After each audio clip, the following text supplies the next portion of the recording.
Buenas a todos y bienvenidos a mi canal. Mi nombre es César Cañete y espero que me acompañéis a lo largo de este vídeo en el que espero también que encontréis lecturas que os llamen la atención. Antes de eso, como siempre, dentro cabecera.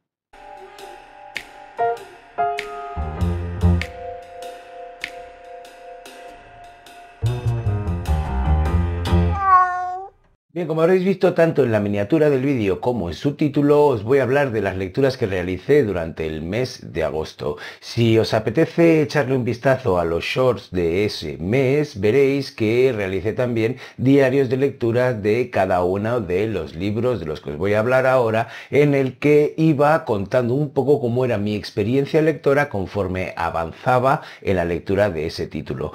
Si lo hacéis, veréis que van a faltar dos títulos que no voy a meter en este vídeo porque me los guardo para otras ocasiones que vendrán más adelante y que si estáis atentos pues ya veréis dónde están.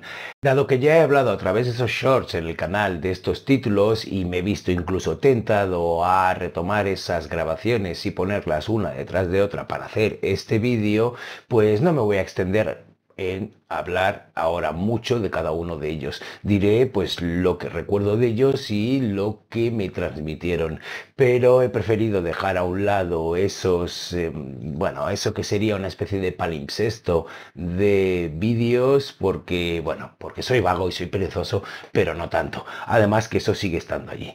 Pero tampoco era mala idea, ¿qué queréis que os diga?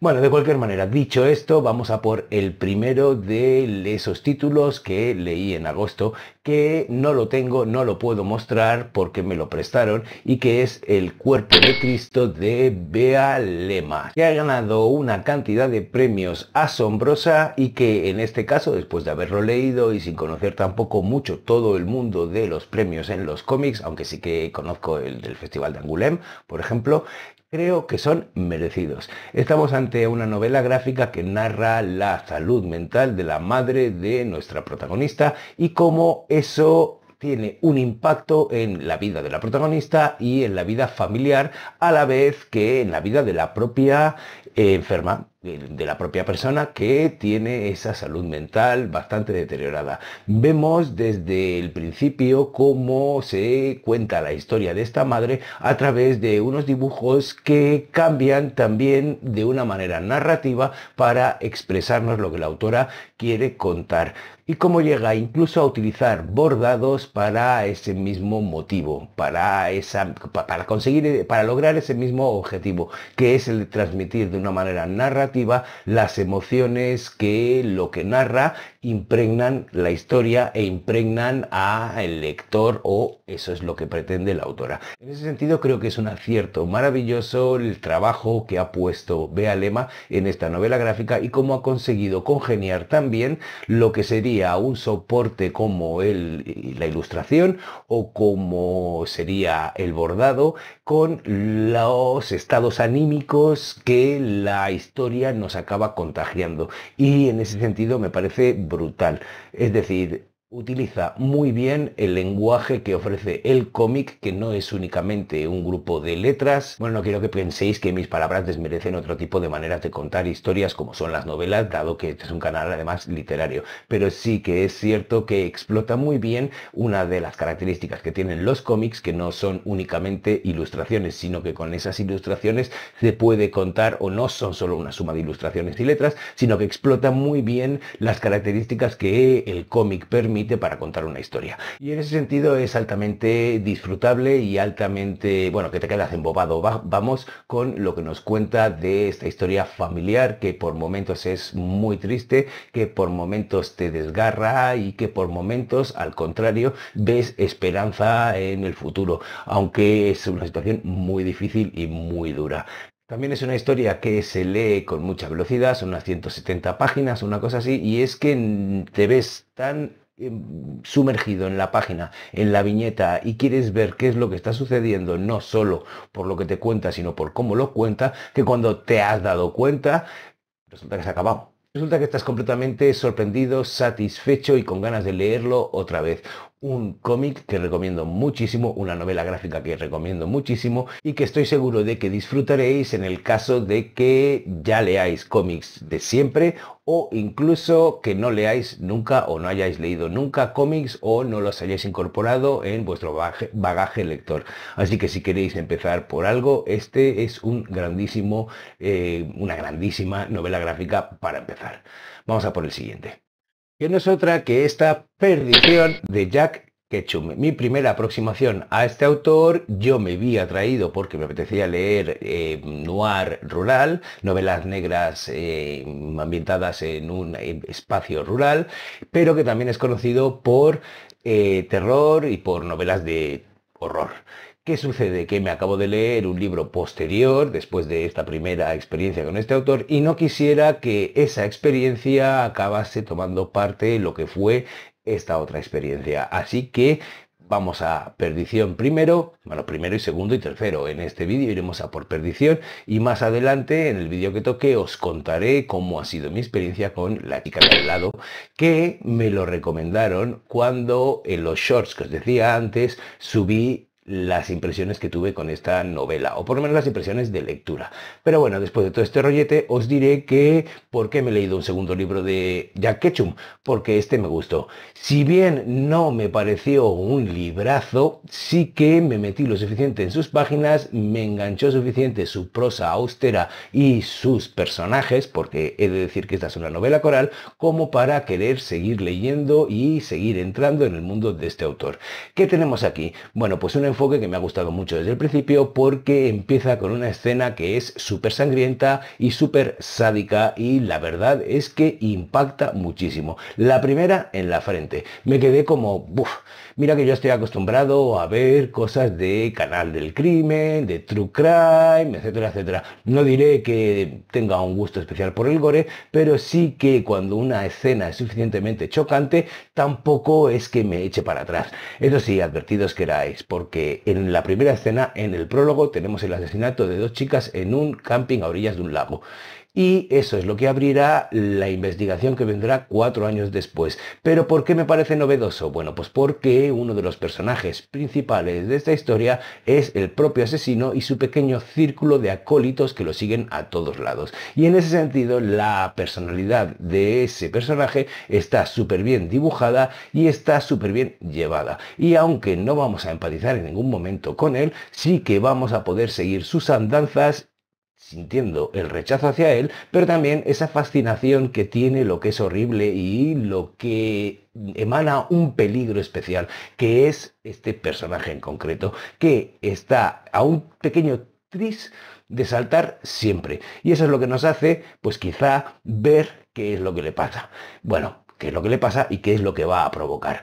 Lo que os decía, una escena inicial con un doble asesinato que queda sin resolver y que 4 años después vuelve a salir a la palestra, vuelve a haber un pequeño inicio de investigación en el que tenemos a este personaje en la mirilla de los personajes que pueblan esta novela coral, que serían por un lado un policía retirado, una chica y un par o tres o más, pero que de cualquier manera tenemos la típica estructura de cosas que parecen que están muy alejadas unas de las otras, pero que van convergiendo poco a poco hasta una escena final que es bastante apoteósica.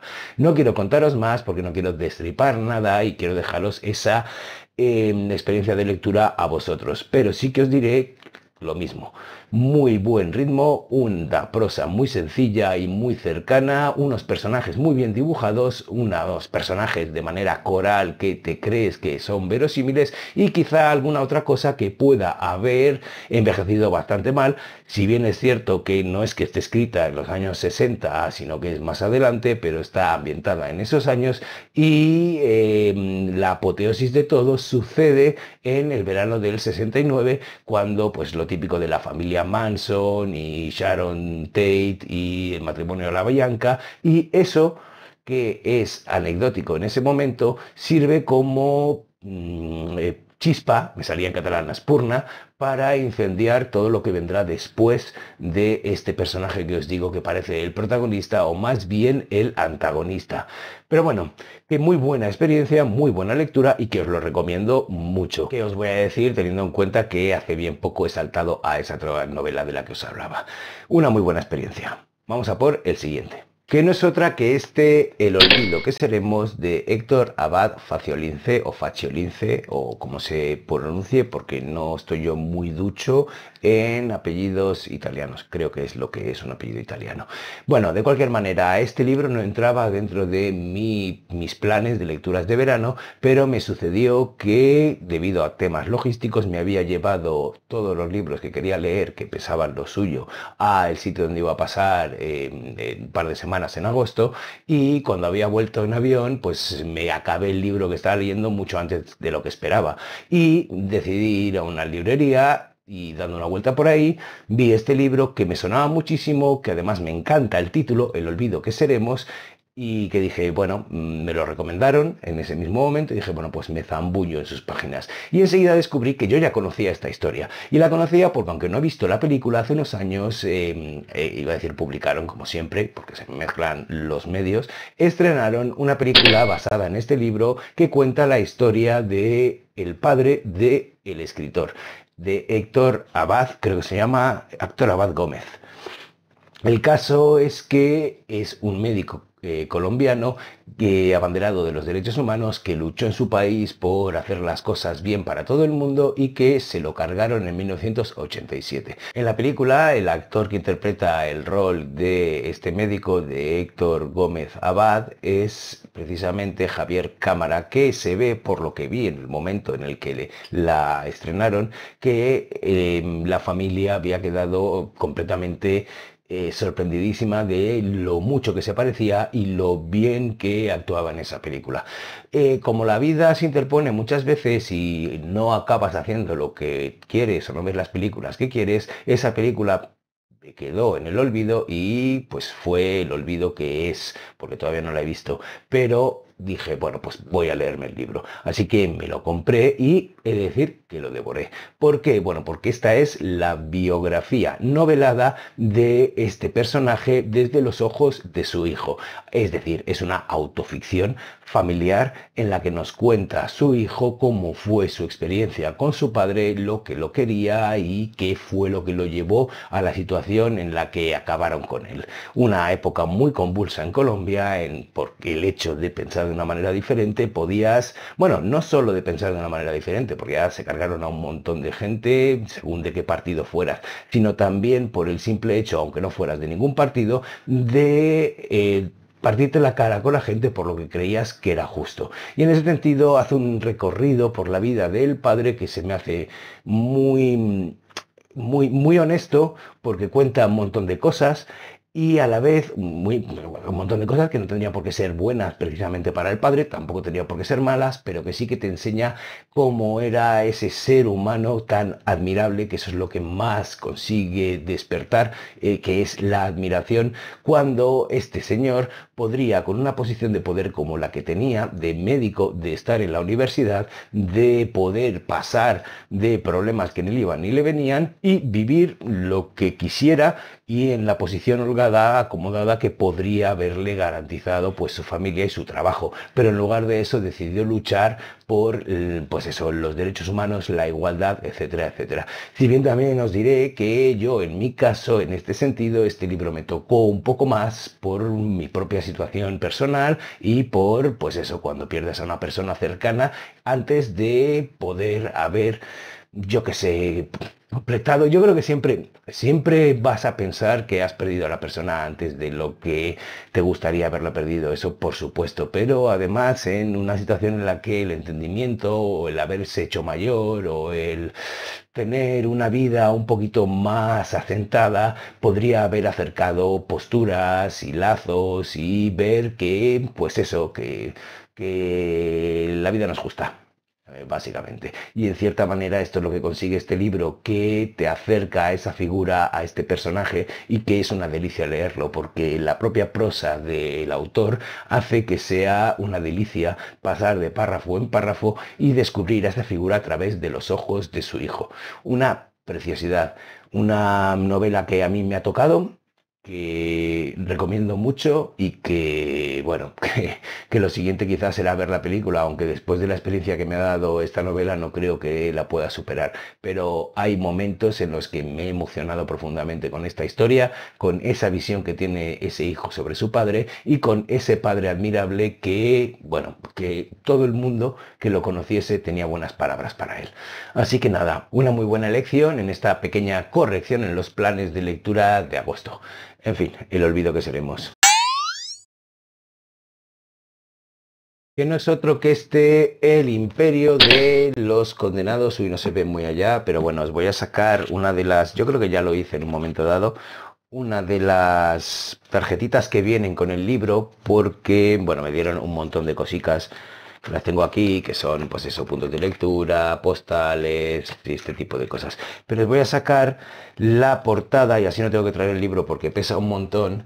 A ver si se ve, de la primera de las entregas, que es El Imperio del Vampiro, que nos introducía en este mundo post-apocalíptico de corte medieval, de fantasía, de brujería y espada, que también es un grimdark, porque no veas si la violencia y el sexo están a la orden del día, y que es bastante duro, pero también que se mueve en esos tonos de gris que tanto le gusta a los autores de grimdark. Y digo que es posapocalíptico porque estamos en un mundo en el que, por lo que sea, de repente el sol ha perdido su intensidad y los vampiros que formaban parte de ese mundo ahora también forman parte de la época diurna, es decir, pueden caminar durante todo el día sin morirse a pesar de que sean más débiles. Y eso ha hecho, quiero decir, perdón, que salgan a conquistar los reinos humanos. Así pues, tenemos, y por eso digo que es posapocalíptico, tenemos un mundo en el que hay una especie, no diré zombies, pero sí que hay una jerarquía de vampiros, que unos son más poderosos y otros son meros como esclavos. Y de ahí os digo lo del tema zombies y posapocalíptico, porque además se están cargando todos los reinos humanos. Bien, si la anterior entrega acababa en el momento en el que Gabriel de León, que es nuestro protagonista, ya nos había contado cómo se convertía en un santo de plata, que es una orden, no os estoy enseñando nada del libro, pero bueno, que es una orden que lucha contra los vampiros, que van tatuados y que tienen unos poderes porque son una especie de mezcla de humano y vampiro, tienen unos poderes similares y una fuerza y una recuperación brutal. Pues en aquel momento acabábamos descubriendo quién era Dior y por qué era tan importante. Os aviso ya desde este momento que si tengo que hablar de una segunda parte, habrá spoilers sobre la primera. Así que si no habéis leído la primera, spoilers, perdón, destripes. Si no habéis leído la primera, pues os recomiendo que aquí saltéis hasta el próximo libro, porque no tiene sentido que no os hable de según qué cosas si voy a hablar de este libro. Pero bueno, para empezar diré que ya sabemos que Dior es el Grial, es la posibilidad de acabar con esa oscuridad y por tanto de poder luchar de manera efectiva contra esos vampiros que están conquistándolo todo. También sabremos que al final de la novela anterior ha habido una traición brutal porque, pues lo típico, un poco como The Last of Us, había que sacrificar al Grial para conseguir lo que querían a través de un ritual. Y eso Gabriel de León no le va a permitir y se cargó un montón de sus colegas de lucha para salvar a Dior.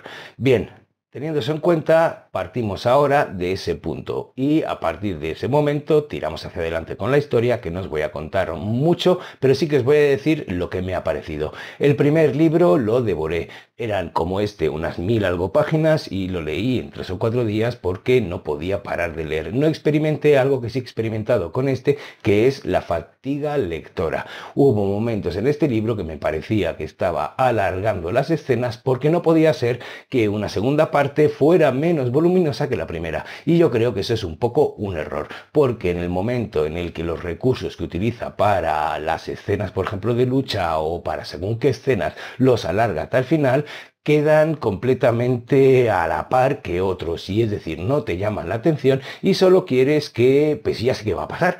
Si ya me has contado 8 escenas iguales a esta, por tanto se me hizo un poco pesado. Eso por un lado. Por otro lado, he de decir que sí que me gustó el cambio que hay de voz narrativa. Si en el primero solo teníamos una historia contada por Gabriel de León en 2 momentos de la historia diferentes de su propia historia, cómo se convirtió en Santo de Plata y las primeras misiones y esta otra misión y qué es lo que le ha pasado y por qué está como está, en esta, al partir ya de algo que ya nos ha explicado, lo que sucede es que nuestros narradores se duplican. Ya no solo tendremos a Gabriel de León, sino que también tendremos a su hermana Selene, que nos contará desde su perspectiva los huecos que quedan según la historia va avanzando y cuando Dios ya no está con Gabriel de León por un momento, unos motivos que no os voy a explicar, sino que está con Selene. Y así va alternando y vas viendo desde diferentes perspectivas qué es lo que va sucediendo. En ese sentido me parece que es hábil, que está muy bien lo que hace Jay Christoph y que eso aligera un poco la historia al tener diferentes perspectivas y diferentes formas de contar las cosas, porque eso sí que se ve. Sí es cierto también que repite los mismos recursos de palabras malsonantes, de un poco de coña, de tema de patriarcado que ya expliqué con el primer libro y que además, al ser una fantasía de espada y brujería medieval, no me pareció que estuviera fuera de lugar, y más teniendo en cuenta que la mayoría de personajes femeninos que salen en esta historia pasarían el test de Bechdel, que si no lo sabéis, pues igual lo pongo abajo para que le echéis un vistazo. Pero son personajes autónomos, tienen potencial, tienen más conversación que hablar sobre tíos, etcétera, etcétera. Así que yo creo que por un lado una cosa se anula con la otra. Los personajes femeninos fuertes con ese patriarcado atosigante que se ve porque es una fantasía medieval. ¿Y qué me queda deciros? Bueno, pues ahondar un poquito más en esa idea de que estira el chicle y lo lleva hasta un punto en el que parece que todo ha acabado, pero hay una en la manga. Por supuesto, porque si no, no tendríamos una tercera parte. Pero en esta ocasión me da un poco de miedo que haya hecho como se hacía en Prison Break. No sé si recordaréis la serie o ni siquiera si la habéis seguido, pero una de las cosas que me molestaba a mí de esa serie, por lo que la dejé de ver, es que ponía a sus protagonistas en una situación límite como para decir, oh, de esta no se van a poder librar. Y de repente sucedía algo, una especie de Deus ex machina o algo así, que en el siguiente capítulo hacía que todo lo que había sucedido no pasase nada y no tuviese unas consecuencias reales que impactasen en la trama y que, pues eso, hiciesen que la historia fuese verosímil. Algo diferente a lo que hace Breaking Bad, porque si os fijáis, si la habéis visto en esa serie, también pone a sus personajes en situaciones límite, pero la forma de salvarlos y de salir de esa situación límite tiene consecuencias brutales dentro de lo que es la trama general. Y ese es el miedo que me pasa con esta novela, que quizá la situación límite en la que te ha colocado va a hacer que en la siguiente novela digas cutuchurrufulu de foie, vete por ahí. Y más si son 1000 páginas. Pero bueno, ya lo veremos porque sí que la leeré. Sí que veré qué es lo que han hecho y bueno, lo que ha hecho Jay Christoph, y sí que veré cómo cierra esta historia y si me acaba de gustar o no. Ahora eso sí, no sé si tendré tanta paciencia como para leerme palabra por palabra ese recurso que os decía de alargar las escenas de acción y utilizar los mismos recursos una y otra vez. Ya veremos cuando lleguemos a ese río, veremos si lo cruzamos, hacemos un puente o nos ahogamos. Ya lo diré. Vamos a por el siguiente y además es el último. Que no es otro que El extranjero, a ver si se ve bien, no se ve, ahí, El extranjero de Albert Camus. Empezaré diciéndoos que es de los libros cuyo short de lectura, que además fue solo uno, el short que os decía de diarios de lectura que hice en agosto, que además fue solo uno porque es un libro muy cortito que leí de una sola sentada, recibió muchos comentarios, tanto del lado positivo como del lado negativo. Del lado negativo, sobre todo, hablaban de el profundo aburrimiento que les había causado esta novela de 170 páginas porque su personaje Merso carece completamente de atractivo. Es decir, yo cuando lo he leído, cosa que a mí no me ha sucedido, yo os diré que he disfrutado mucho de esta lectura porque ya lo he leído desde la clave de qué es lo que hay detrás de lo que me quiere contar Albert Camus en esta historia, de ese existencialismo. Pero bien, Lo que os decía, Meursault, el protagonista de esta historia, es un personaje que asiste a su propia vida como si fuera un espectador y no él el que la vive. Da la sensación en todo momento de que nada le importa, de que nada le mueve, de que nada es capaz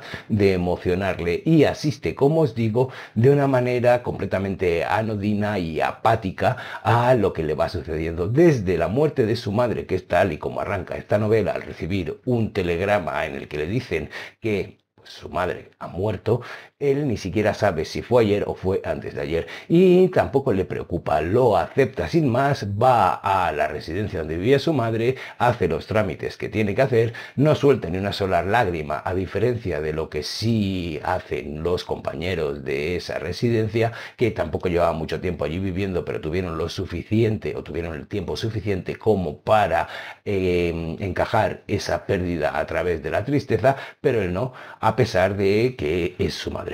Bueno, pues si ya algo tan importante como la muerte de un progenitor, y acordás lo que os decía del olvido que seremos hace unos pocos libros, pues Meursault reacciona de esa manera, su vida en Argel es igual. No le interesa nada de lo que le sucede y va todo el rato con el piloto automático asistiendo a las relaciones que tiene con sus vecinos, con una mujer que conoce justo después de enterrar a su madre y que quizá es lo único que le mueve. No la mujer en sí, sino el hedonismo, el placer. Se ve inclinado a hacer las cosas porque le sientan bien, no porque las piense. Y eso también da que pensar, porque no tiene moral ninguna. Lo único que le dice que es bueno o es malo es su propia satisfacción. Y en ese sentido estamos ante una especie de sociópata o de persona incapaz de tener cualquier tipo de empatía. Sucede con un vecino suyo que es medio mafioso y le involucra en un affair que tiene con una mujer y él participa. Participa porque, bueno, ¿por qué no? ¿Por qué no voy a hacer yo de esto? Aunque sabe perfectamente que lo que está haciendo está mal. Y en ese sentido, pues da mucho que pensar. Da mucho que pensar porque cada vez que este personaje contesta a, por ejemplo, esa mujer con la que se involucra, no el vecino, esa mujer que le gusta, bueno, que le gusta o con la que tiene una relación, le pregunta si la quiere, si se quiere casar, dice, no, pues es que me da igual casarme, ¿no? Es que no te quiero y bueno, pues sí, podría estar bien, podría estar mal. Piensas, bueno, es que tienes razón. Si no tienes ninguna motivación y nada te llama la atención y nada te hace sentir, nada tiene una verdadera importancia y nada detrás tiene algo que lo sustente. Bueno, teniendo en cuenta esto y con la presentación de este personaje durante la primera parte, ya llegamos a una segunda parte en la que se ha visto involucrado, como os decía, con un vecino que le ha llevado a por una situación que no acabas de entender muy bien, pero que sirve como acicate en esta novela, a cargarse a alguien y a ser enjuiciado por ese asesinato. Él no sabe muy bien cómo ha sucedido, simplemente ha reaccionado a una situación en la que le dolía la cabeza, pues todo lo contrario a la situación en la que obtiene alguna satisfacción. Pero bueno, pues eso, que no sabe muy bien por qué lo ha hecho. Tampoco que penséis que os estoy destripando, ¿eh? Yo creo que esta historia es una historia que tienes que leer por tu cuenta y asimilar por tu cuenta. Y lo que diga no es una intriga, no os voy a romper nada. Simplemente es el devenir propio de la historia. ¿Y qué es lo que más le interesa a mí de aquí? Pues poner a su personaje, que es anodino, que es una especie de metáfora del existencialismo y de la época en la que vive él, en una situación en la que la sociedad lo tenga que juzgar. Y por eso mete ese juicio, esa historia, y por eso pues pasa por una serie de... es que no quiero llegar a destriparos ese final, pero que tiene todo el sentido del mundo teniendo en cuenta lo que nos ha contado de este personaje. Eso de que no hay moral, de que no tiene ningún tipo de ética, de que no tiene nada porque se deja llevar por los impulsos de la satisfacción o la insatisfacción. Y lo peor de todo es que le entiendes. Le entiendes, no lo compartes, pero ves el tipo de personaje que es, el tipo de sociedad que puede parir este personaje y ese nihilismo y ese existencialismo que hace que nada tenga un peso y nada sea importante. Y si nada es importante, todo vale, porque nada vale. No sé si me estoy explicando bien, espero que sí. No sé, en cualquier caso, a mí la lectura de este libro entiendo ese aburrimiento que me comentaban en los comentarios que me hicieron del short, pero creo que está buscado y creo que es necesario para acabar de meterte en la piel de Merceau, porque la vida no le interesa. Simplemente asiste a ella. Y asiste y bueno, pues acaba siendo juzgado por las decisiones y los hechos que realiza. Y no quiero llegar a la conclusión final que he sacado yo de esta novela porque destriparía lo que le sucede, pero en realidad nos está diciendo que la vida es nada para este personaje. Y aunque os parezca que ha sido un final un poco abrupto, lo he querido dejar ahí porque me parece que es una buena frase para terminar El extranjero de Albert Camus y para cerrar el conjunto de libros de los que os he hablado hoy. Espero que os haya parecido bien el vídeo, espero que hayáis llegado hasta aquí, espero que si hayáis llegado me digáis si habéis leído o no cualquiera de estos libros y qué os ha parecido o si os apetece leer alguno de ellos. De cualquier manera yo, pues eso, estoy encantado de hacer estos vídeos, aunque está claro que no tienen el poder de convocatoria que otros vídeos. Quizá ese cambio que hice de estrenarlos los miércoles no ha sido para bien, o quizá es que las lecturas que hago no interesan a tanta gente. De cualquier manera, aquí me tenéis una semana más y aquí me tendréis en adelante, eso espero. Así que nada, no me enrollo más. Solo deciros lo de siempre, que os deseo un felicísimo día y os mando un besazo enorme. ¡Mua!